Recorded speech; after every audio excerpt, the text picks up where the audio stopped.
శ్రీనివాసరావుపేట 4వ లైన్లో 18వ డివిజన్లో మరి కార్పొరేటర్ నిమ్మల రమణ గారు ఉన్నారు, ప్రెసిడెంట్ సాంబయ్య గారు ఉన్నారు, జనసేన బీజేపీ ప్రెసిడెంట్తో అందరితో ఈరోజు ఈ యొక్క శంకుస్థాపన కార్యక్రమం చేసుకోవడం జరిగింది.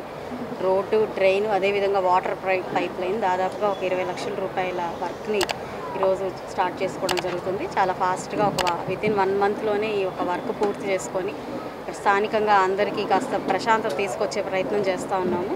ఎందుకంటే రెండు వైపులా కూడా డ్రైన్ లేని పరిస్థితి, వాటర్ ఎక్కడిదక్కడ ఈ డ్రైనేజ్ వాటర్ అంతా కూడా ఇనుక్కుపోయే పరిస్థితి తప్ప లేదంటే ఓవర్ఫ్లో అవుతున్న పరిస్థితి ఉంది. ఎప్పటి నుంచో ప్రధానమైన సమస్య. దీన్ని వాళ్ళ దృష్టిలో పెట్టుకొని చాలా ఫాస్ట్గా వర్క్ని స్టార్ట్ చేసుకొని చేస్తున్నాము. అండ్ ఇదే ఏరియాలో మనకు వడ్డీగూడెం మొత్తం కూడా చాలా సమస్యలు ఇలాగే రోడ్డు, డ్రైన్స్ అవసరం ఉన్న పరిస్థితుల్లో కౌన్సిల్లో పెట్టుకొని వాటి వర్క్స్ కూడా శాంక్షన్ చేసుకోవడం జరిగింది. అవి కూడా చాలా ఫాస్ట్గా వర్క్స్ స్టార్ట్ అవుతాయి. పూర్తి చేసుకొని ప్రజలందరికీ రోడ్స్, డ్రైన్స్ సమస్య లేకుండా చేయడం మా లక్ష్యంగా ఈరోజు యావత్ నియోజకవర్గం మొత్తం కూడా ఈ వర్క్స్ మీద కాన్సన్ట్రేట్ చేస్తున్నాము. మరి వేసవకాలం దృష్టిలో పెట్టుకొని వాటర్ మీద కూడా కాన్సన్ట్రేట్ చేస్తూ ఉన్నాము. ఎక్కడ కూడా మురుగునీటిలో వాటర్ పైప్స్ లేకుండా అన్నీ బయట వేసే పరిస్థితి.